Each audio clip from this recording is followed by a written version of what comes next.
Hello, you truly wonderful people, and welcome back to the Blacktown Football Hour podcast. This is episode the number of years it's been since the A-League began its first season, the number of years it's been since Robert 𝘧𝘪𝘯𝘭 was accused and then found guilty of accepting bribes to fix matches just a couple of months ahead of the World Cup beginning in his native Germany, and of course the number of career red cards that both Mexico's 𝘧𝘪𝘯𝘭𝘺 and Chile's Gary Medel received in their respective club and international careers. Episode number 18 of the Blacktown Football Hour podcast. We have just hit and eclipsed past 900 subscribers. Thank you very much. My name is 𝘧𝘪𝘯𝘭𝘺. I appreciate you being here. Subscribe so that we can hit 1,000 by tomorrow. But don't forget to cue the intro music.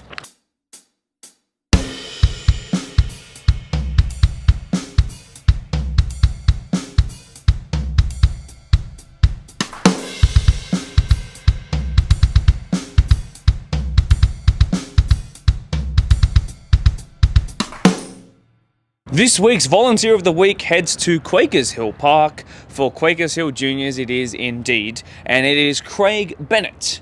Craig has been a part of the club for a number of years as a parent and manager of his two boys' teams, always offering support and assistance in busier times of the years. Craig officially joined the committee in 2022 and has since then been a great help.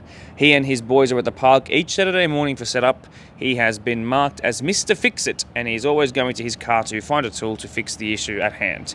This year, he also assisted with the opening and closing of our training field and ensuring council is updated with any problems with that field, making it a safe place for our members. We appreciate all of Craig's efforts, and we believe he is truly the worthy recipient of the Volunteer of the Week at Quakers Hill Junior Soccer Club. Craig Bennett from the BDSFA to you, thank you. Right, what does this episode have in store for you guys? Well, allow me a couple of minutes and I will in fact tell you. If you tuned into the Deploy Men's Premier League live stream over the weekend, you will know full well that around the grounds during the feature game, Tigers got promoted to the First Division. It's been a long time coming for the orange side of Quakers. We will in fact have a Quakers Hill derby next year. Get excited. So I brought them here to chat, just over there, in the cold and the wet. So do leave a like if you appreciate the effort that goes into making these happen. The feeling in the air was palpably positive.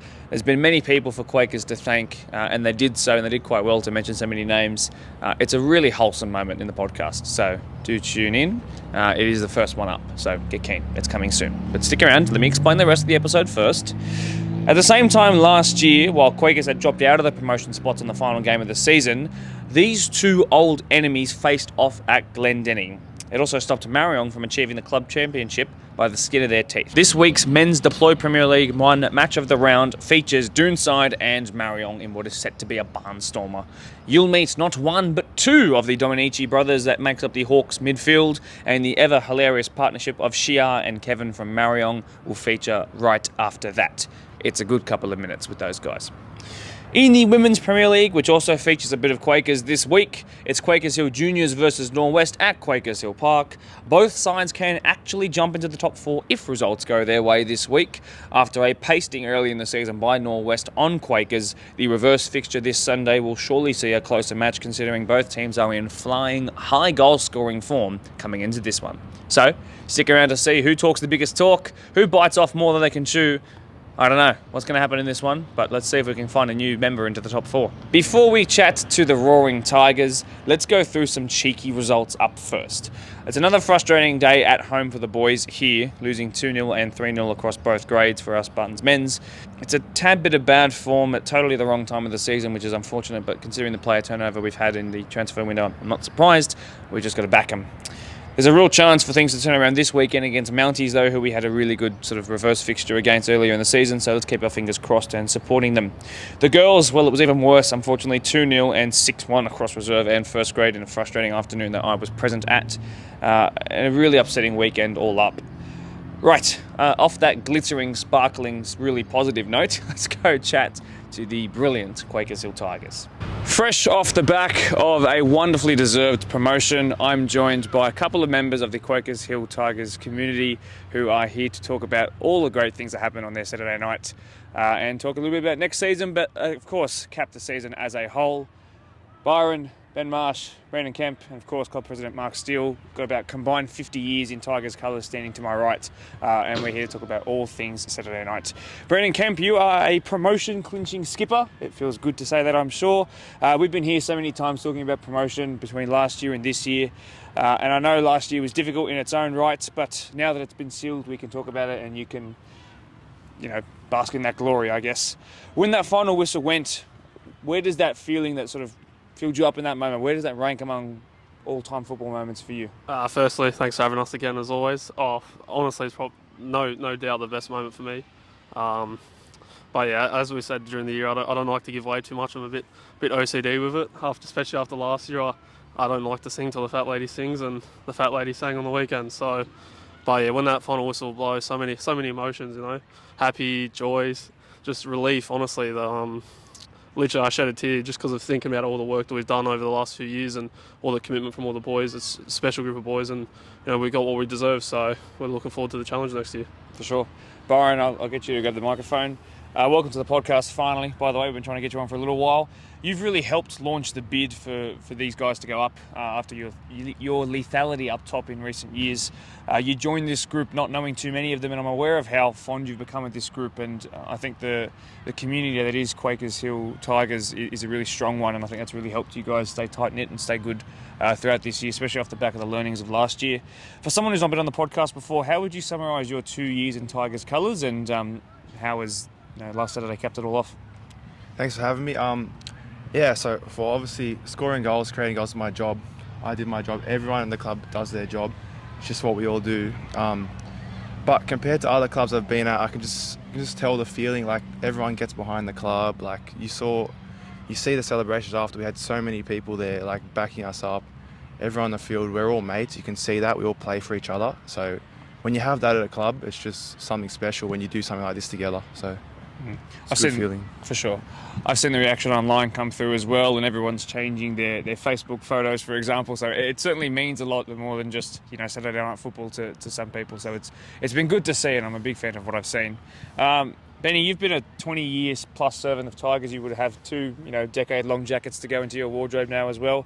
I'll never forget the moment last year in what we declared as the match of the season, where you made a should have been a match-winning save, or at least point-saving save onto the crossbar, and then Prospect went on to score, and that moment was emphatic for them, and it was such a memorable time, and it's on camera forever. Now, obviously, you've got your own footage of the game and stuff, but to be so pivotal in that moment there, to now be, again, like a 22, 23-year servant of the club, you've been here and you've seen it, and you lived last year as well, of course. So how does it feel to finally be, between the sticks as you clinch promotion? Honestly,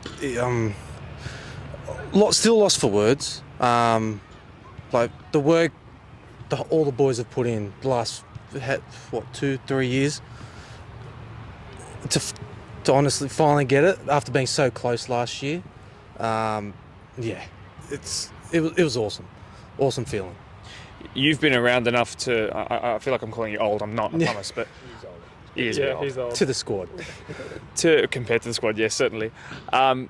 You've been around long enough to recognise people, and you would know people in Tigers colours who aren't players, but committee members who have done this and they've worked their butts off. You would know how much it means to those kind of people because you've been here for so long, and you're pretty much, in the most respectful way possible, part of the furniture in that way as well. But don't worry, I think you're still pretty young. What did you sort of notice about sort of away from football, but for those people who were there and experiencing that night, all the fans, all the long-serving committee members, all returning players, what was the reaction like among them, and did you feel sort of egged on by them in the best way possible? Oh, we did, and we were down 1-0. But the noise was still there. They were cheering. They were really up for it. Like, we had the kids who were playing the next day. They were joyed by it. And then the boys that played the State Cup next day are all on the sideline. Yeah, really. Yeah. And the next day they go out, win 6-0. They're into a final in State Cup. It's awesome. Fantastic. Steely, let's debut you on the podcast now as well. Welcome to the Black Football Hour podcast. a long time servant of the club in the club president's role as well. Not just, of course, at Premier League level, but managing over 700 plus players, and in that time you would have seen plenty of come and go. And I think this has been a long time coming in a lot of ways since the Premier League did do its split. This must feel fantastic as the club president, and as well as the assistant coach of the side. So I wanted to know, at what point in the season did you feel like, yep, this is really the year where it's going to be the one where the boys do it? Yeah, well, firstly, thank you for having me. It's great to come out here with the boys and obviously celebrate this. Yeah, look, it obviously has been a long time coming. I think we started our journey in Premier League 2014. We sort of grabbed a team that was pretty much ready for retirement. Our vice captain our vice president Darren Waterson brought his mates over. We had sort of 2 years at that, and didn't sort of turn out the way we wanted it. We sort of knew we needed to build Premier League. We were losing juniors to the club, to other clubs. Just the fact that we didn't have a Premier League side, so we needed to start something. We grabbed the squad. They came in. It filled the hole, but it sort of fell apart after that. We jumped into Super League for a few years, then got back into it, and sort of went from there again. I suppose the build into where we are now has probably been going for about 5 years, I'd say. It's been a tough road, the 5 years. We've had some pretty shocking years and tough years, but yeah, it's been worth it. As far as when did I realise, it was going to be this year, look, honestly, I thought, if you asked me this question last year, I thought it was last year. But, when the boys turned up in November last year, ready for pre-season, I could tell they were switched on. The hurt of last year, egged them on to deliver what they delivered this year. So I knew from early pre-season that this was our year. This was going to be very early indeed. Yeah, I actually do think from a footballing mentality perspective, I think the extra year could have actually done you quite well. Yeah. Not just for building a bigger or / better squad, but I think the maturity that would have come with this, you sort of know what it's like, and you'll know what it's like to, when you do get the next year, to be an extra year in the PL2, and how much you won't want to come back down. Yeah. So that I think that'll help you out even more. So blessing in disguise, obviously painful, but 100%. As we've all said, we don't want to go up and not be ready, because we don't want to come straight back down. I think you're more ready than you were last year. Yeah, is what I think I'm 100%. trying to say as well. Yeah. And certainly from 2021, when I sort of first started in the gig that I'm doing now, a long way even since then. So, and one thing that should be mentioned as well that I haven't really written down but has come to my mind is that Tigers have done this with a lot of players who are juniors of the club. There are people who have come and gone in times, like obviously you've been to Prospect NPL, for example. You're not necessarily a junior of the club, but obviously you are, and there are plenty of people who make up the defence, midfield and attack who are in that. So people who live and breathe the club. So how satisfying is it knowing, as the club president and the person who sort of led that? Extremely satisfying. Like our goal when I started Premier League, as I said, it was always to bring our juniors through. It was a home for our juniors. And obviously, at first I thought, if we can get 90% of our juniors in this squad, how good would it be? But you sort of change it along the way to, I think we've probably got around the 60 to 70% of the squad being long-time juniors, which is good, and I think that brings the passion to the squad that we need. Everyone, the success comes when the boys want to play for the club, and we can create the culture, we can get everyone, the committee, or the community behind us, but when the boys actually want to play for the club, it helps so much more. And you see that on the sideline. Our 20s don't go home after their full time. Sorry, our 21s, they stick around all the way to the end of first grade. Resis stick around, and these first graders, as much as they're asked to get there at 3 o'clock and be prepared, most of the time they're all there for the 20s as well. So it's a great culture, and it's for sure. And with the 21s and reserve grade doing so well, particularly the young ones doing so well this season, I think it's a trend that will continue on long into the First Division stint as well. Brendan, I want to pass to you. Now, barring something extraordinary where Quakers Hill Juniors in green do go down, we will have a Quakers v Quakers next year, which is something I've spoken to them about, something I've spoken to you about, and we'll have it in the First Division, of course, which is the best way to do it. A couple of former Tigers players who have made their way across.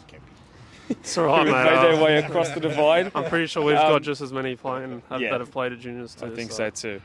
How keen? Just thinking about that, for example, Oh, in that spectacle, how keen are you for next season? It's why we play the game. Those big games are what we want to play for, and like we know they're a great team. You know, they've got a great coach, a bunch of great players. So it's always going to be a challenge, but we're always up for it. You know, we've played them a couple of times now in pre-season, and they've been pretty evenly contested and very fiery. So to have points on the line is only going to make it hopefully a good spectacle for everyone, and hopefully Tigers come out on top. Sure, and well done being able to keep doing what you're doing while there's a person struggling to reverse park their That's right. He's getting there now. He is. He's doing quite well. I hope you guys can all hear that too. I actually do want to talk about the game. Funnily enough, it was a very tight one. You guys were not winning at halftime. You were not tying at halftime. You had to make a full comeback in the second 45. Byron, I'll get you to grab the microphone this time. And as someone who has been a match winner in years gone by, especially this season as well, you get given a penalty with 3, 4, 5 minutes to go. And I can't imagine there would be many moments from the spot particularly that would have felt that much pressure for you. I know you probably won't admit that, but you've got a penalty to seal promotion. Now, obviously, there's 5 games still to go, 4 games still to go, but pressure's still on. So what were you feeling in that moment, and how much relief did you feel when it finally hit the back of the net? I'll be honest, like when it first happened, we got awarded the penalty. Like the realization of the moment hits you a bit. So like I was feeling a little bit, but take a few deep breaths, calm yourself down. And the fact that the boys backed me to take that penalty and, you know, have that moment, like it's always good. Any player wants that moment and you're ready for it. So by the time the penalty came, I was just placed the ball. And then I was even talking to some of their players, like kind of oblivious to it after I'd calmed myself down. And like, so I've struck the penalty and then I even stood still for a second, then I realised and ran straight to our fans. It was a pretty special moment. I think every player loves it. It just feels good that the boys backed me to take that pen as well. Very good. He can speak for himself because I couldn't watch him take it. I was facing the other way. Yeah, he was on his knees watching the other way. He didn't want to watch it. How would you even know that? He told me, but yeah. Good. And the footage is really amazing, and you can hear all the the sort of 2010 bazookas, whatever you want to call them, vuvuzelas, whatever you guys had going. It was fantastic, and it's good to see so many people there as well. And how much time was actually between the penalty being given and you taking it? Because I could imagine there would probably be a big commotion for that. So our penalty spots at Patterson, they're a bit hard to see sometimes. So I think the ref had like 2 goes at marking it out, so it delayed it even longer. So it was a good couple minutes before I got to take it, yeah. Fantastic. Well done, and well done for keeping your nerve. Thank you. Benny, I'll ask you this as the most senior standing player to my right. There's a lot that comes with also finishing the season strong. There is still a massive spectacle in a grand final here at Blacktown Park, which, as we know, in terms of a promotion thing and a sort of a second chance to party and get everyone together like you did for that game, being here on Friday night is really important. Saturday night, if you get there next year, will be even greater. But as we saw last year in particular, which was my first year, that Prospect versus Eastern Creek grand final was huge number of people here, considering that the first game started at 6:30 and it was a Friday. So how important is it now to resettle back into the season, knowing that there's still quite a lot of games to go, and not doing sort of what Prospect did last year, which was securing promotion, which is the first goal, and letting themselves go a little bit? How are you going to go about, as one of the senior figures in the squad, go about managing that? Well, I don't think too much changes. I mean, we've been one game at a time all year long. Nothing changes there. Obviously, we celebrate after that. I think this week we'll learn from training. It's going to be hard. That's going to be the reset. But you are right. The grand final winner is the one that's remembered, not the promotion winner. So that is the new goal now. We've had the one goal. Now it's the new goal. Fantastic. Really well said. And I guess I hope to see you there. Now, Steely, last question before I wrap this up and let you guys get out of the cold, is just about sort of recapping the people who have sort of made this happen. I want you to think of some players who have come a long way this year. There are some players who I've seen whose composure has increased tenfold this year. I've been really impressed, even from the first match of the round to the second. Been really impressed. Some of the perhaps coaching or technical staff or physios, this and that, volunteers who have made it happen. But of course, the club committee members and former players who turned 100%. Up, for example. I'm worried I'm going to forget people here, so if I do forget anyone, guys, I do apologise. But as far as like players stepping up, like I can't single out anyone. Like, it's the whole squad has lifted, honestly. You know, just someone who's hasn't, I don't think, played first grade yet this year, maybe sat on the bench, but Connor in the 21s has been absolutely amazing for our squad. You know, really took on the leadership role and, you know, took that in his stride, and he's done well for the group. All his attitude, everything, his training, his fitness is 100% better than what it was last year. So big shout out to Connor. But there's lots of boys I could thank. Yeah, Kieran has started the season really well. Went into a bit of a, you know, quiet patch and been down in the dumps, but yeah, he didn't last long. He's dug himself out of that. And to be honest, Kieran scored our first goal and won us the penalty.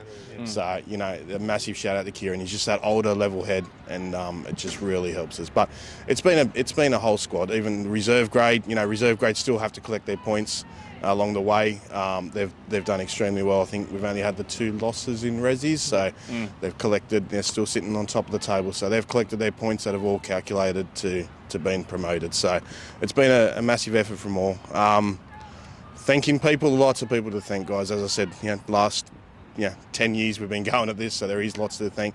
Darren Waterson has sort of stepped away in the last year or two, but he was a massive figure as we started our Premier League. Michael Blacker, he's been there from day one. Him and I sort of sat on the sideline back in 2014 and watched Wardo and his crippled mates run around the park, and been there ever since. Now, Blacker obviously stepped away this year, had a bit of a break. But he's still there most games on the sideline supporting, so massive shout out to Blacker. Players, like we're looking at some old photos the other day from 2017, and we've got the likes of, you know, Howarth and Cody, the Deeth boys. Who else has been back there? Obviously Benny. There's lots of boys that have been there through the hard years but stuck with us. Kevy, yeah, massive shout out to Kevy. Obviously would have been here this year, but obviously made the move to Queensland. I feel for Kevy because he stuck through the hard years, and this year when he deserves to be here, obviously isn't here. So shout out to Kevy. Lots of people, guys. The committee have always supported Premier League, and that's a massive thing for me. Being president of the club, I go into meetings, and when I'm fighting for things for Premier League, most of the time the committee are on board and supportive of that. So I can't thank our committee, our supporters who turn up each week on the sideline supporting these guys, whether it's home or away. They're always there, so a thank you to them. And obviously, massive shout out to Taryn, who's now in her 3rd year with us, and done absolute wonders for these boys. They're the fittest. I would think they're the fittest squad in the whole of Blacktown Premier League. And you know, the way she drives them week in and week out, and is just simply amazing. So massive shout out to Taryn, yeah. And I want a bit of a special shout out to Cody, my son. He's been there for a long time. He's been injured this year, so he hasn't probably felt like he's been able to contribute to this. But you know, he's slowly coming back now. But you know, he's been there for me for a long time. When I come home from the park with the and he cops it because he has to listen to me for the next 3 hours whinging about things. So massive shout out to Cody too. He's a big part of it. Really well said. I think you covered pretty much all the bases there. I hope so. Certainly. Sorry, and Dave Cannon. Yeehaw. Yes, I can't forget Dave. So Dave obviously was our 17s coach last year. He came through with the boys in the 20s. Dave basically doesn't have a kid in the squad. He's helping Taryn along the way as an assistant coach, and Dave is learning lots along the way, and he's there every training session setting up cones while Taryn finishes off the little juniors, and he's the first one there, last one out. So massive shout out to Dave. Big effort from Dave as well. For sure. Now you definitely covered all the bases. I hope so. Lots of people to thank, of course, and good to see you guys doing so well. As well, I think personally, from what I see as a person who works with the BDSFA, Taryn has has done a fantastic thing in the last 3 years. Good to know 3 years, that's the stint. I actually wasn't sure of exactly how long it was, but I think she's done wonderful things at a time when women's football is in a fantastic place, particularly in this country, in about 16 days when the World Cup does kick off here on home soil as well. And to Kevin, of course, who I'll shout out myself for being an ever-present in our live chat comments and always stirring the pot, as he does so well. But guys, just generally to Triple B and Mark, thanks very much for being here on the podcast tonight. Congratulations to you guys. Thoroughly deserved. Well done. Beautiful. Thanks for having us, Mark. Welcome back. Leave a like for wholesomeness. Leave a like if that tastes like promotion. Good on you, Tigers. You deserve it. But let's move on. In the Deploy Premier League 2, it started as a good weekend for St Pat's with a 2-0 win over Glenwood, which was then unfortunately followed up by a Tuesday night loss 3-0 to Polonia. Polonia were making amends, of course, for their loss to, you guessed it, Tigers. In the most entertaining of games, Spurs fell short against Minchinbury, a huge 3-2 win for the Jets. Saturday's match of the round could be one of, if not the best of the season between Dooney and Marion. Let's go chat to the boys in that maroon. The first time since round one, we can say hello again to Doonside, and for the first time ever, I can welcome you to the ultimate Dominici duopoly. I welcome both Kyle and Ryan Dominici to the podcast, sandwiched by, of course, Doonside's favourite son, Jayden 𝘧𝘪𝘯𝘭𝘺, who we should not forget, the key to the midfield of Doonside this year. Let's start with a newcomer to the team. Ryan, you joined midway through the season. Is it true, though, that the allure of the thought of being on this podcast, by the way, is the reason why you left the NPL world to come and be in Blacktown Premier League? So yes, the real reason I left the NPL is just because of you, Mark. I came to do the podcast and have you talk about me on game day, so it's going to be good. Very good. That's exactly what I wanted to hear, and the rumours have come true. Kyle, it's also your first time on the podcast, but you're already a grand final winner here at this ground, of course. Yep.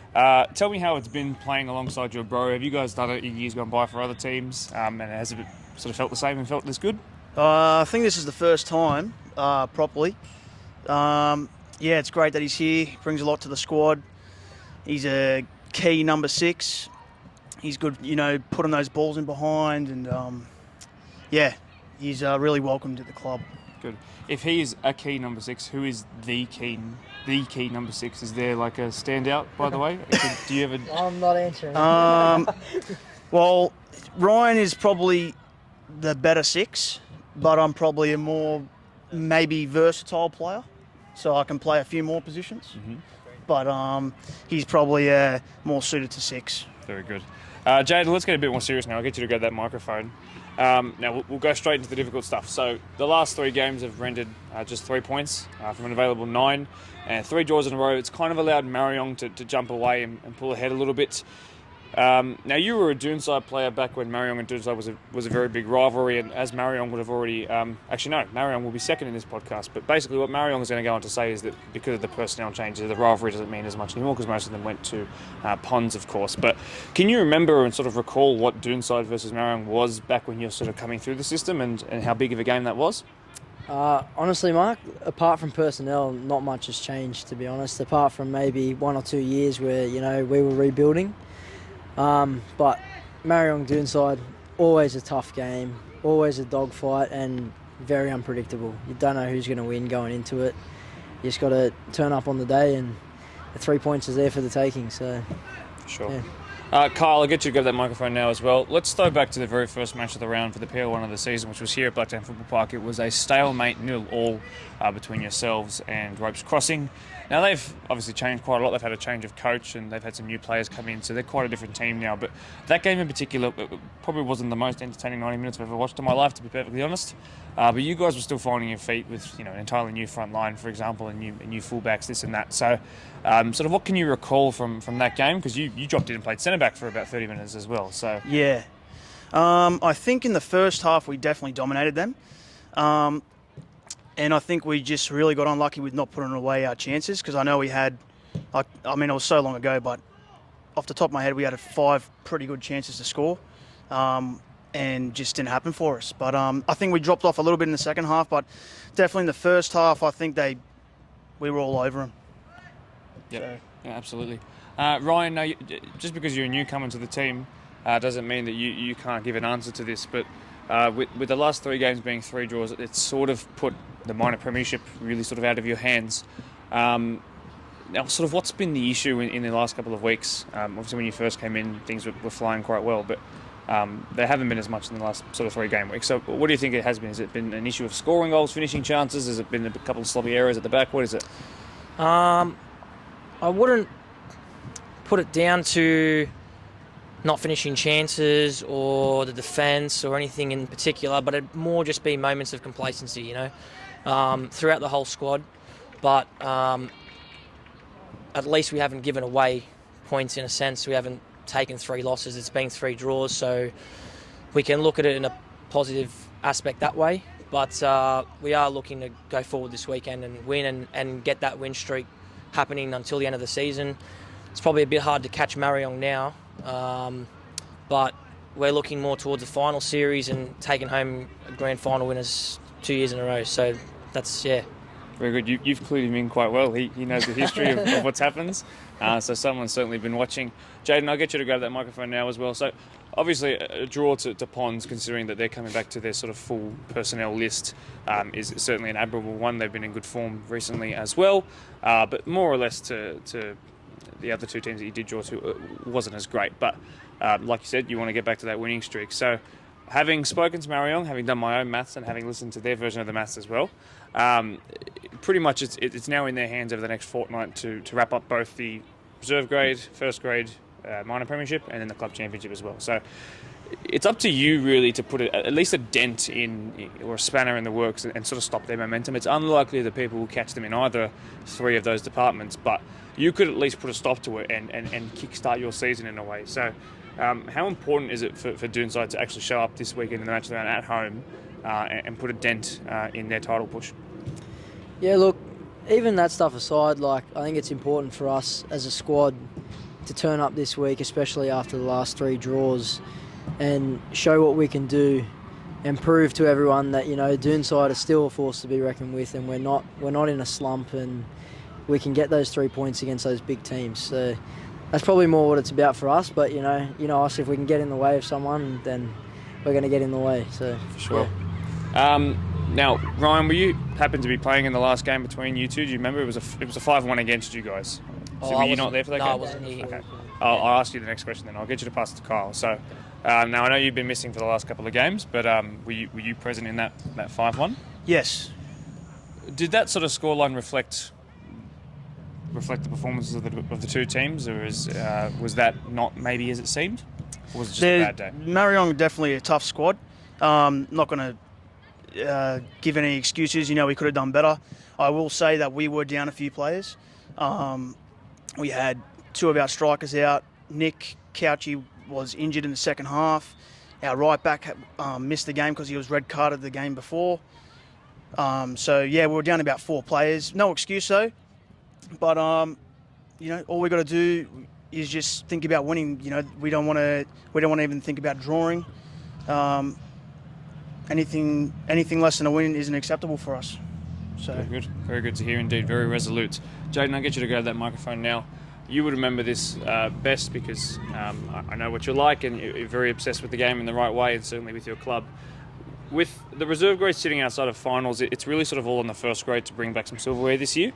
And like I said, following the last 3 draws, you are behind the might of Mariong, but you will of course remember very well the last game of last season before we headed into the final series, that game that did go your way. Now, 𝘧𝘪𝘯𝘢𝘭𝘺 scored a great free kick late on, as you would know, but you guys had them in that game, and that really frustrated them quite a lot because it really halted their momentum ahead of the final series, and then they faltered at the first hurdle up against Workers. You guys didn't. You guys used that momentum to shift on and obviously do what you did and bring home all the silverware.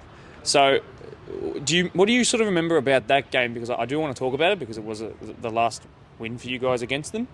That game was a huge one for the club. There was a lot of people there, and it really boosted you towards the finals. So how important is it to have a sort of momentous occasion like that again? Yeah, look, like I said, I think it's big for us as a squad just to prove what we can do. And I think last year we were on a hot streak at the time, and that win led us into the finals, and we just continued on from there and did what we did. And we're in, I'd say, similar form at the moment. You know, although it's been 3 draws in the last 3 games, we are 8 unbeaten. So hopefully we can keep that going and make it a longer streak than last year. And, a win this weekend only helps us do that. For sure. Ryan, you've been very observant of what this student size would have been doing for, I would say, the last 18 months, the 6 months that you've been here, really, and in the 1 year that Kyle was here. So what did you, I know this wasn't on the paper, but what did you sort of hear from your brother about sort of this student side squad, about the Blacktown Premier League, and in all truth, like, was it good things that you heard, and that's what sort of swayed you to come here? Yeah, so Kyle's always told me and spoke very highly of all the boys down here, and before I came down there was a few good additions to the squad at the start of the season, and I've met all the boys and I've been welcomed very quickly, and I feel part of the squad straight away, and there's just a good vibe about it. No one's got an ego, and we all work together as a team. We all have a laugh, we all train hard, and we put in on the weekend, and we all want the best for each other. So it was a mix of that, and also when I was in the NPL, it was a bit of an injury thing, bit of travel around Sydney, as you know. So it was kind of that as well. And another thing that brought me down was Jaden was persistent on me for about a good 6 months. So finally got the paperwork over the line, and I'm here now. So everything's been good since I've turned up, and having fun. So excellent. Glenn's best mate. Is he really? Straight away. But just good to hear that you're having fun, which I think is the most important thing when it comes to football. As seriously as we all take it, whether you're in the NPL space, the A-League, you're at Real Madrid, or you're playing for Doonside, not much difference between the last two teams there, is that you're just having fun. So don't forget that sometimes if you're watching the podcast and stressing about football. Kyle, I'll get you to just wrap it up. One more final question for you, and that is just about comparing sort of last season to this season. It's not really a rut. You were kind of, like you said, it's still an undefeated streak, even though it's been 3 draws. And because we spoke so often about it on the podcast and heading into the grand final, particularly, that you guys were on so many wins in a row, barring that one sort of automatic qualifier for the final up against Ponds. You guys have won so many in a row. Sort of how does the feeling in the squad sort of at the moment compare from last year and where it was to this year, and do the boys believe that they can get the best out of themselves to come this weekend? I think the reason that we believe in ourselves is because, as Ryan said, we don't have any egos in the team, so we're all like brothers, We're all willing to work for each other, and that's the most important thing in a squad. You can have really good players. I mean, all our players are really good, but you can have really good players, but if you're not a team, you're not gonna do well. And the main thing about us, and I think as well as this year, last year, is that I think we're the team that works the hardest. Some teams play better than us, but I think our work ethic sets us apart from the rest. So, and all that matters to us is winning. Doesn't matter how we win. If we win ugly, we win pretty. To us, doesn't matter. All we care about is winning. So, and that's why we're going to win the final this year again. Very good. Self-observant, self-reflective, and also honest, which I think is very good. I'm a fan of what I've heard. I knew you would be good to come on the podcast. Guys, thanks very much generally for coming on. Thank you. Really do appreciate it. Well done on your first showing as well. Well done. And best of luck this weekend. Thank you. Thank you. Hello again. Good to meet the Dominiches on the podcast, wasn't it? Especially Ryan, who you'll be able to differentiate by the haircuts now. I'm really glad that they fixed that up before we go in this weekend. It's going to be a real cracker, I promise you. Some Deploy Premier League 1 results. As you would know for the match of the round, Prospect 6-1 lost to Eastern Creek in Prospect as well. Now, I'm just going to butt in here and say the point of me starting post-match analysis was to pick the points in the game where the game was won and lost. Perhaps it was a bad challenge on the box to give away a penalty, or a silly free kick that was given away. It wasn't meant to be a sort of review of pastings like this, because the competition has been from PL 1 to 2 to WPL. It's been some of the closest football I've ever seen in my time in local football. Just a forewarning: I'm not going to do a post-match debrief, and nor am I going to do it for the Women's Premier League match, because that was already sort of talked about by Norwest in the podcast that will come up, in the segment that will come up. So basically, the polite way of me saying this, I don't want to point out individual bad errors and sort of dampen what's already a pretty sour situation, because it is just local football and these people aren't being paid, and at the end of the day I want people to be able to watch this podcast and not come away feeling flattened by it. Workers across both grades had a field day with their club championship points against Ponds. In first grade specifically, they won 2-0 though. 𝘧𝘪𝘯𝘭𝘺, speaking of them, were held to a draw by Parkley 1-1 as the side from Morgan Power Reserve continue to improve their performances week after week, which could make the relegation battle really hotly contested. Mariong beat up Rivo 4-1, while an ultra-close and highly competitive game between Quakers Hill Juniors and Ropes finished 1-0 to the side who wear green. Mariong, who could realistically seal the club championship this weekend should Workers pick up no points, are up next on the podcast. Let's go have a yarn. It's great to have Mariong back so soon already after a pretty long hiatus between last and this season. Hasn't been too long since the last time, so we don't have too much to catch up on. So a bit of a shorter segment here today. Let's go back to a fortnight ago though for the Alex Moore Memorial Cup. A hard-fought reserve grade win, a very hard-fought first grade win as well. It could have been a different story that we could be saying here today if Parkley had have taken their chances in both of those games. I think the first half of both reserve and first grade, they had 3 or 4 real big chances that they squandered. And like I said, we could have been having a very different conversation. But you guys pulled through in both, and that was really critical for club championship. Now let's focus in on the live streamed game. You guys went into halftime having missed a penalty in that one. But like I'm seeing quite a lot in your games, when you come out from halftime, you're a better team, a different team with a different approach. So can you recall what was said in halftime of that Parkley live stream game? A few heads were down because we just missed a few chances, but we just said just settle down and just play the game that we know how to play. And we always knew it was going to be a tough contest because every time we play them through the years, as you know, it's always been a battle. But yeah, we just had to just be more clinical and in creating more chances as well, and just lift up the game as well. Play a bit more aggressive. Now, Shia, let's focus in on that reserve grade specifically. I saw you and can remember you getting a little bit frustrated on the sideline that they were allowing so many chances for Parkley, but they fixed up. So, sort of, what can you sort of point to in that reserve grade game as well for being the difference maker? With the Rezzies, just on that game is, like I said, with Parkley, every time it's always a battle, like Kev said as well, against those guys. They always give their best, and obviously with the game, like for the comp that, you know, it's for Alex Moy as well for that specific game, so it means a lot to our players and their players as well, and they know what is in stake to take out, you know. So every time we play Parkley, we, you know, things can be, some people can have the pressure on them and obviously get maybe a little bit nervous or whatever, but, you know, halftime talks, you know, just to calm them down, just to play that simple game that we usually play and not panic. We know we're a team that creates a lot of chances. It's just all about, you know, taking the chances, not allowing the opposition to have any chances, you know, try to finish the game early. So.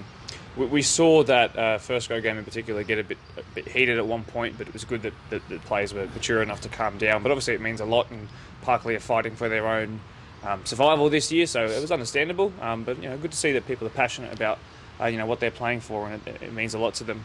Now let's focus in on that first grade game. Of course, Ravello nails a winner. One chance really all afternoon, and he took it, which is what you brought him in for. Mubi sort of made amends for the penalty miss. He's the one that you know, put that cross in, which beat 2 of their defenders, their left back in particular of Parkley. But it all came from a throw from Lord. Now, he came in halfway through the season before the transfer window closed, and like I know that this guy's played and been promoted 3 times at NPL level, but I've never seen a throw in, I don't think, in front of me that's gone that long. Is that something he's whipped out regularly in recent weeks since he's rejoined? Because that completely caught them off guard. Yeah, myself and Kev know Lord for a long time, and I also played with Lord as well, and he can throw the ball, man. That's one of his obviously best thing about him, not just playing, but, you know, he can throw the ball as much as he wants, and especially with doing quick. As soon as he sees the moment, he just goes with it, and as you can see, it always, like, he led up to the goal that we scored, so it was good. You know, Lord just being Lord, I guess, you know. So yeah. That's what he does? Yeah, that's all he does. Very good. The next week up was Rivo, which was a pretty standard win for you guys, at least in first grade. So, you know, let's focus in on the main attraction, though, which is this weekend. So it could be the match of the round of the whole season in terms of its importance. It could very well all but mathematically decide the club championship as well, depending on how Workers go up against Ropes, forgive me. So there's a lot on the line, but also in terms of the first grade space, which is what we focus in on as the premier competition, it could really pull you away and secure a minor premiership as well, which would be really interesting, and it could really put a stop to what Dside are doing. So look, I know, Kev, you've been around this space for a while, and I've spoken to many people in my short time here about your longer time here, and you know full well that Dside versus Mariong has been a spectacle in years gone by. It's been a big rivalry that was formed because these were two teams that were battling it out for top spot every year, and to be here on grand final day. So what can you talk about, sort of what comes to mind when you think of this, of Mariong versus Dside? What are some of the memories and moments that pop into your head straight away? Well, I'll be honest with you, it's not what you think really. It's because that was the old Dside boys were the Ponds boys, and that went straight to the Ponds. And so Dside, as they were in PL2 a couple of years ago, it's just it's not the same what you might think, but still it is a hard game, like especially last year the last round. But yeah, it's not as I guess that's why Mariong and Ponds became the big rivalry. Yes. Yeah, that's right. Yeah. Now, Sia, obviously Dside was your former club, as you so quickly reminded me before we got on to air. So how important is it for you to back up and secure a big one in both grades? Yeah, look, it's always good to go to Glendenny, my first ever club in Australia. So obviously to go there, at the end of the day, we're there to get the job done. Like you said before, it's the next two games for me and for Kev, and obviously for the club, it's going to be really massive. And we just got to go out there, hopefully win Resis in first grade and obviously get the club championship, and we just want to secure that as soon as we can. We don't want to wait till the last moment. There's been times where we lost it by 1 point, and we've been very unlucky as well, but this year it's been going really good, and we obviously want to finish that as early as possible and get the minor premiership for the both grades as well. So absolutely. Now, Kev, the last time that you guys faced up in first grade, it was a 5-1 pasting that you guys put on them. I would suggest that they're a different team at this point of the season. They've tended to peak at least at the right time of the season in the years that I've been doing this. That's what I've sort of observed. But what can you recall from that 5-1 earlier in the season? Was it as dominant as the scoreline suggests? It was a tough game. Both teams had their chances. Both teams missing a few key players. So now this game, both teams have added a few players, I've heard as well. So it should be, it's going to be a cracker of a game. So obviously, there might be the change in personnel. Those guys that went from Dside to Ponds that have sort of taken away from that old sort of derby feeling. But there was obviously this fixture last year towards the end of the season that sort of put you guys in a different finals position. And there was some back and forth in that game, and then Kelvin scored a free kick very late on, but you couldn't mount a comeback, and that was a Glendenning as well. So this fixture, at least in match of the round history, has brought about a good couple of games. So how important is it for you, knowing that they've been 3 draws in a row now, that you get the win out of this one? Is it doable? I think it is, yeah. I think our next 5 games are against the top 5 teams, so every week will be tough. And Dunside's obviously the first game that we need to, I think it's 2 more wins, and we'll have a bit of clearance on the club championship. So yeah, plus the last match of the round was the last game last year, so that's a bit of a revenge there that we want to do as well. So yeah. It was a bit of a strange day for everyone. I remember the scissor lift wouldn't go up, so we had to delay the game by 10 minutes, which was a classic football community moment, but we persevered on through. Shia, I want to end with you because we spoke about the maths before we went on live. So basically, it's 2 more wins, so 6 points in first grade to get you to the minor premiership in first grade. Even though you've just had your first draw, I'm pretty sure that reserve grade is pretty close, if not already there. Probably 1 more win, I would suggest. Now, workers who are, like we said, up against ropes, they're on the come up. They are peaking at the right time. Their players, as mentioned in podcast appearances this year, are starting to come back into the fold, and they're performing at their best. A couple of big wins over Ponds last week. Not sure why you're laughing, but I know that's all right, yeah. It's all funny. Yeah. But yeah, so what we basically realised is that 2 more wins across both the next 2 weeks will secure things up. So have those conversations crept into the dressing room, and are you starting to prepare to celebrate that, or is that still? No. Look, we don't. Like we said, nothing's there yet. Nothing's been done yet. Obviously, we know what the boys and myself and Kev need to do off the pitch and then in the pitch. So it is like I said before. It's going to take maybe till last minute, but we don't want to leave the time. Both grades are 10 points clear, which is obviously a good feeling, but in saying that, the next 5 games is going to be against the top 5s, and we know that regardless where they're sitting on the table, when they play against us, every team, even the teams on the bottom, they want to knock us out. So which is a good motivation for us to obviously prepare ourselves for every game. But like you said, I think with the first grade, if we get 4 points, I think we'll take down the minor premiership, and with Resis as well, I think 2 wins.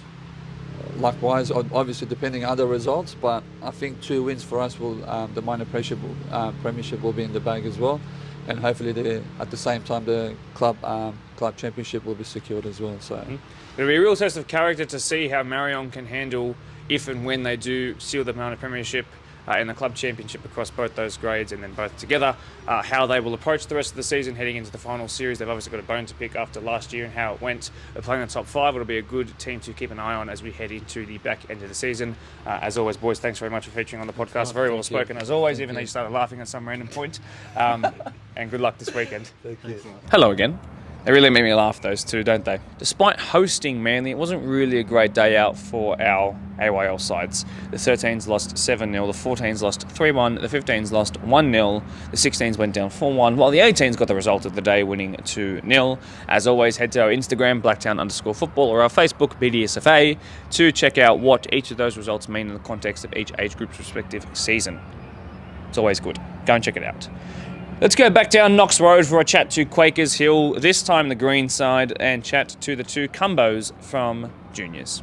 We finally welcome back Quakers Hill Juniors, a Blacktown-based side, of course, to our WPL podcast segments. 2 huge wins in a row for them, by the way, and from all accounts, of course, if you're keeping up to date on the Golden Boot race on dribble, Marion Schroeder's gone on a goal-scoring tear recently as well. Things are looking good in green. It's put you guys right back up in top 4 contention, and it's a really tight race with 6 rounds to go.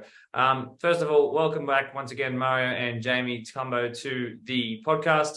I would like to start on more of a negative note, though. It was a 5-4 loss to Castle Hill, but a game that we just have to talk about, even though it was so recent. One of the best teams in form right now. You guys, from what I have heard from having spoken to them on the podcast before here, really scared them in the second half. They were up by quite a lot, but then you almost made a most memorable comeback. So, Mario, how close were you to completing that feat? Oh, I think we were probably very close. I think we conceded in the last 5 minutes. It was 4-4 at that stage, and we probably conceded in the last 5 minutes, which was a bit disappointing. It was a bit of character building that game, because we rarely, in fact, we hadn't come back once we've been down in any of our games.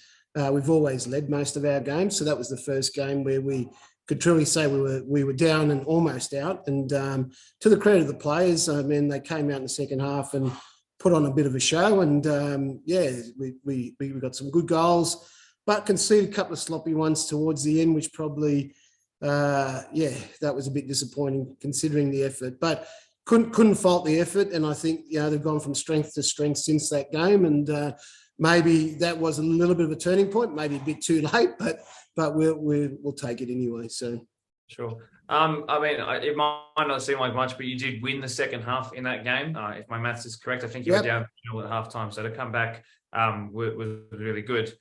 You then sort of back up that second half the following week, taking that momentum in up against Park Lee. It was a huge 3-1 win. Now, that's another Blacktown team who you are officially undefeated against this year, by the way. So if you just want to keep playing against Blacktown teams, let me know. I'll try and see what I can do.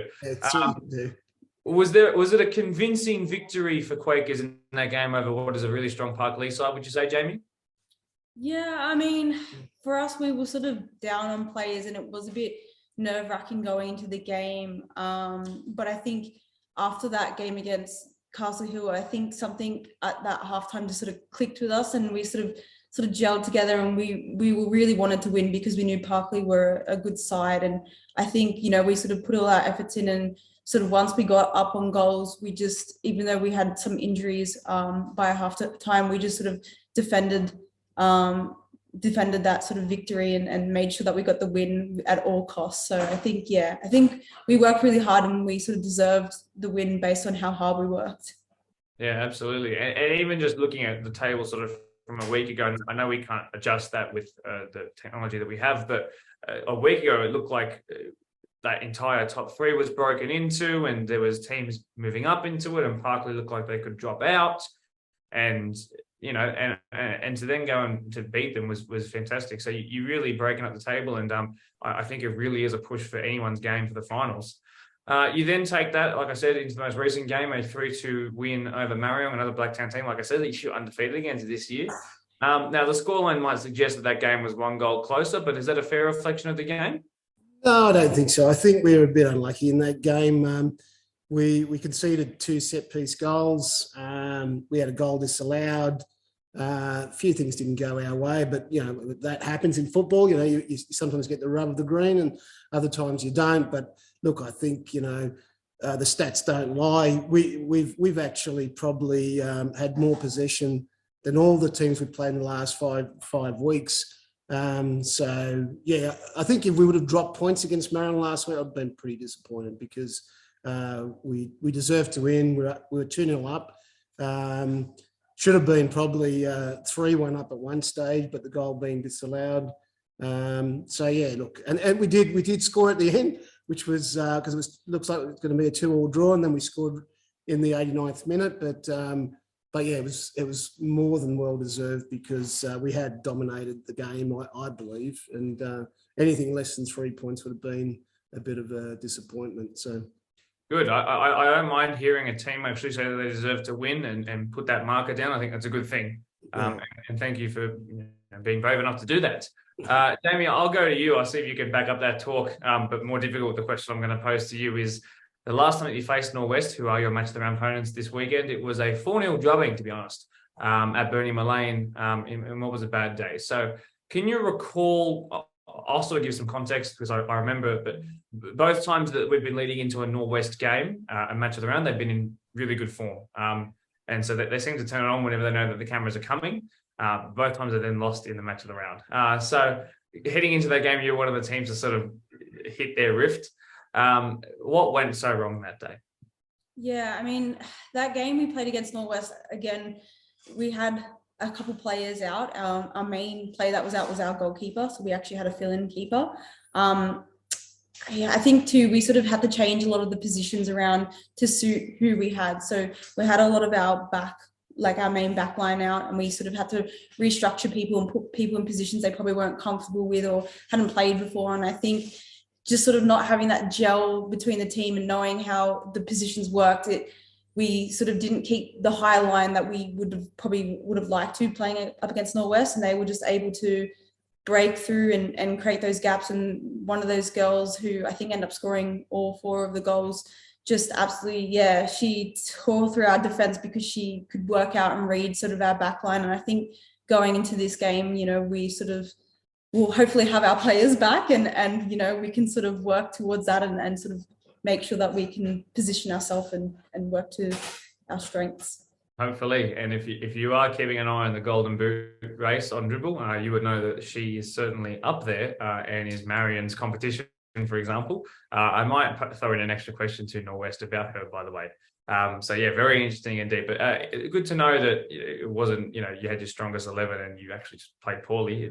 It's good that there are excuses. And as well as a Blacktown person, as I always say, I want to see the Blacktown team's doing well. So Mario, I'll go to you as the master tactician. You're able to watch them in a couple of games as well. Sorry, I can see your reaction there. You've been able to watch them in a couple of match of the round games this year as well, up against 2 really good teams who did put a beating on them. But like I said, they're in good form despite their last game. And I think if you watch that game, you can sort of unpack the reasons as to why that game didn't go their way quite. And I think on a different day, perhaps it could have gone their way. And it could have been the big shake-up, shocking result of the season. So what have you sort of learned from, you know, the 2 games that they've had on the live stream, the game that you've had up against them, and Do you have a plan to attack them this weekend? Yeah, look, they're a well-coached side. I think, if I had to say some of the best coached sides, they would be up there. They play quite I suppose, an aggressive pressing game. They've got a very good striker who obviously has got a lot of goals, and on that day, she did tear us up a little bit. We also probably didn't give them the respect that they deserved. I think we looked at their position at the time. I think I told you at the last interview that they weren't doing too well, and we just probably underestimated them a little bit. I probably take all the blame for that game. I think I had players in positions that maybe they weren't comfortable playing in, and you can't make those sorts of mistakes when you've got so few games and when the competition's so tight. And so probably in hindsight, probably was my mistake. And, in saying that, we had chances too. Like we missed some silly chances that maybe could have changed the game. Instead, we probably pushed to get a result, and then that didn't help things. We probably conceded a couple of soft goals towards the end of the game. So maybe 4-0, wasn't a real indication of the score. Maybe 2-0 would have been a better indication in hindsight. But it is what it is, and they're a good side. You don't be in the position they're in if you're not a good side. So yeah. Look, as I said, all the competition is very strong. You cannot underestimate anybody in this competition, because you just don't know what you're going to get. There could have been a player missing the previous week, and that's caused them to have not such a good result. And then, you could be in the same position. I mean, like we've all suffered from squad depth, and we're suffering from it at the moment. But a bit of characters coming out through the players, and we're coping with it. So. Really well put. As always, that I'm noticing with you, very honest as well. Now, speaking of how tight this table is and who can beat who, and that can be everyone, I'd like to talk about what happens if you get 3 points this weekend. So let's say you now have 3 points, 3 wins in a row, 9 points from your last 9. That top 4 push, which everyone wants, is very much realistic, very much in sight, especially with the sort of recent form that Kellyville have been in. Now, while this might seem unrealistic, yes, but it is actually possible that if you win and Kellyville and Greystanes don't, and don't pick up any points, actually, you could very much jump up into 4th. So are you sort of a person who looks at the table quite intrinsically like that, especially since we are getting towards the back end of the season? Because I just want to know, like, it is possible. Do you think now you can push for the top 4? The way I look at it is, it's winning more points against the team. Like you said before about the Blacktown, we've taken 4 points from Marion, 4 points from Parklea. I'm disappointed that we didn't take at least 4 points from Castle Hill, or at least 3 from Castle Hill. I think first game we definitely should have won. Maybe the second game we're lucky to come back. But that's the way I look at it. We've got to win more points from each team that we play against, and that's my goal. I'm not looking at top 4. To be honest with you, my goal is there's 5 games to go, 15 points up for grabs. Want to grab as many of those 15 points as we can. I know it's not going to be easy because we have got a couple of injuries, and it's going to really test our depth. But you know what? That's everybody's in the same boat, and that's what we're going for. If it turns out that we make that top 4, fantastic. And all I can say is if we do make the top 4, watch out for us, because we won't be an easy target. But if we don't, it's the first year in a what I think is it's a great season for the whole competition. That obviously Quakers can build on. A lot of people thought we were the odd ones out when we decided to join the Premier League. How dare these guys join given their previous record? So I think, that's what we've got to prove. We just got to prove that to finish as high up as we can. And I think, if we do miss out on finishing top 4, but have some good wins towards the back end of the season, I think everybody will be happy. So good. A team that certainly has improved a lot, even just from last season to this season, in a lot of ways, on and off the pitch. Jamie, I'll wrap it up with a question to you just quickly. As mentioned there, 15 out of 15 points is an achievable thing if results go the right way. If you pull your best performances and you have players on the pitch who are capable of doing it. So are the girls sort of, if you can speak on behalf of the girls, are they feeling up to it, and are they ready to make this one final push? Oh, definitely. We have our own sort of separate chat away from soccer where we all sort of get along and have a bit of a muck around. And I think the energy, even this afternoon, after everyone's sort of looking at the results and the table, is very high. Everyone's sort of building on that performance in the second half against Castle Hill, and they want to bring that energy into every game moving forward. And I think spirits are high, and I think the girls believe that we can do it, and I believe that we can do it. And I think as a team, now's the time to prove that we can be in the top four and we can do it. So I think even though we're down on players, we're definitely building off the energy of the 2 wins for sure. Excellent. Down but never out, and the top 4 race is heating up as the teams who have been down towards the bottom are starting to find their hot form, and some of the teams at the top are going cold just a little bit. It's making it all a lot of fun for the neutral. Of course, I can hear the dinner is ready in the background of your place, by the way. So I will wrap this up as quick as I can. But guys, the 2 Cumbos, thanks very much for all the work you've done on the podcast this year. And of course, another great episode here today. Do appreciate it. Thanks, Mark. See you. See you later. Last but not least, our WPL results. Holroyd beat Norwest 3-1, as you know, while Parkley decimated Kellyville 6-1. Greystanes beat Winston Hills 2-1 in a huge game to keep their top 4 hopes kicking, while Quakers beat Marion 3-2, as you would already know. Back on the podcast now is Norwest FC. It hasn't been too long since we've seen these guys on the podcast, but familiar face, certainly in Trent, but also for the first time, Maddie, welcome to the podcast.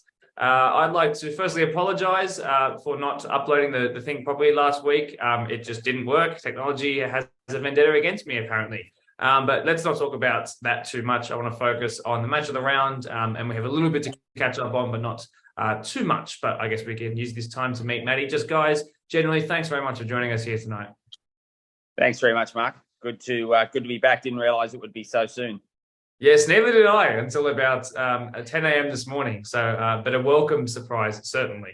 Now, let's talk about the elephant in the room, really. A 3-1 loss to Holroyd, obviously, despite what the match of the round stream said. Now, we can go back and we can watch those goals and we can look at how sort of the goals went in against you guys. Sort of without saying it too explicitly, but Trent, it must have been a little bit frustrating for you as a coach. Yeah, Mark, definitely. I thought we played really well on Sunday, especially for the first half, and I think we were very competitive versus a side that's clearly undefeated so far this year, and really thought we had our chance to go on with it in the second half. But a couple of unfortunate goalkeeping errors, and it's the game ended the way it did at 3-1. But look, goalkeeping's never an easy job, and unfortunately, when you make an error, it tends to sting a lot with the result the way it went.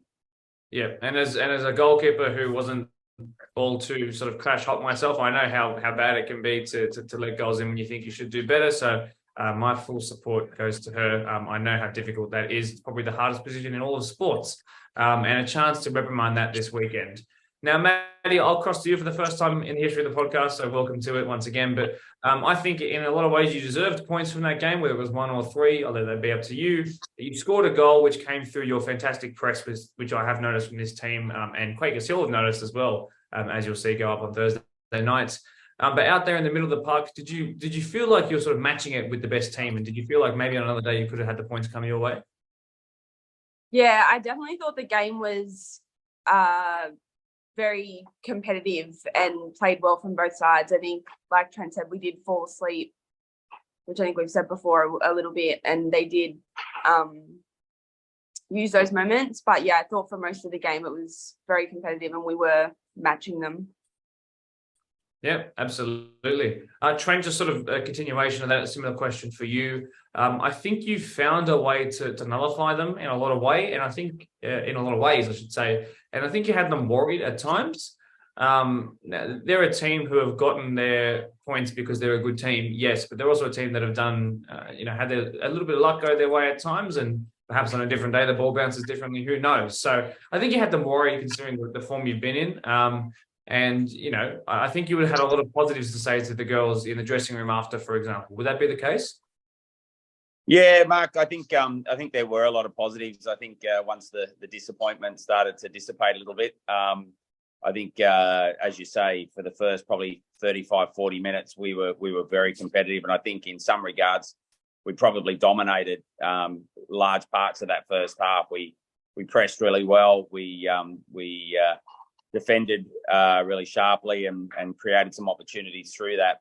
They got their goal in the first half from a counter attack from a long way out, unfortunately, that's just football. But yeah, look, I think we were very much in the game for the first half, and even after we conceded those 2 goals quite close together in the second half, I think we still played some good football. So look, I think Holroyd are a good team. They're a strong team, but they're certainly very beatable on the day if you take your chances. And I think, as you say, if those couple of keeper errors didn't happen, or defensive errors, they weren't just keeper errors, they were defensive errors. But if they don't happen, we're probably a lot more in the game for a lot longer, and could very well have gone our way.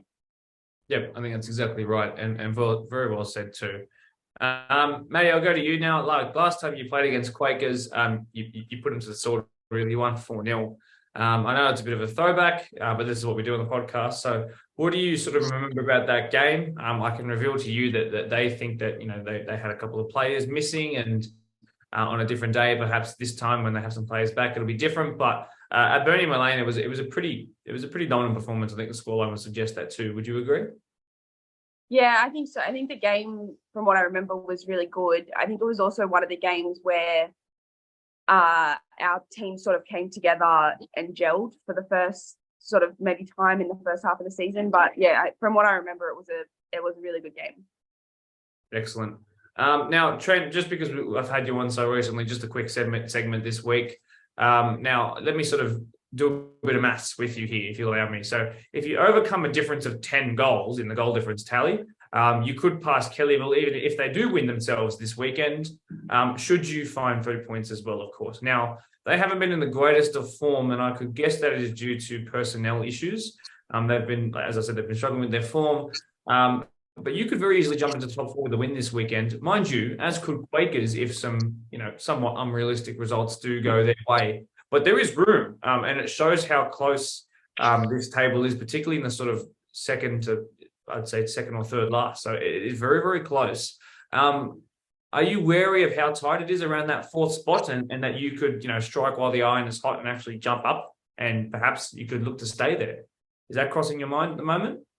Yeah, look, absolutely, Mark. We're just looking to play the best football we can every game and try and get the results and the points. But certainly, every coach looks at the leaderboard and understands where they're at. I think this is really our opportunity to put some points together in the next few rounds, and we need to, because as you said, it's a very close.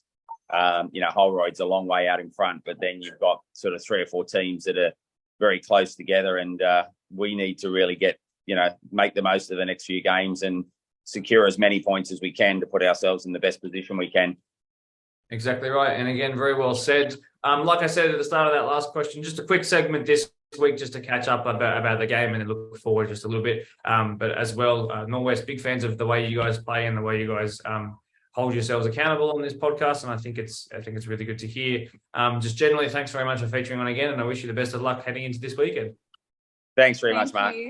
That's going to do it for another genuinely brilliant episode of the Blacktown Football Hour podcast, if I do say so myself.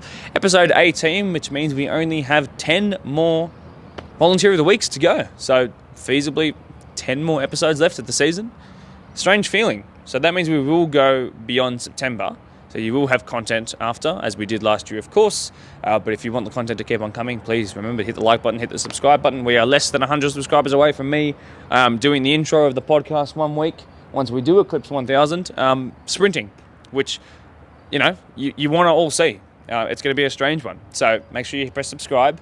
And also, while you're there, don't forget to cue the outro music.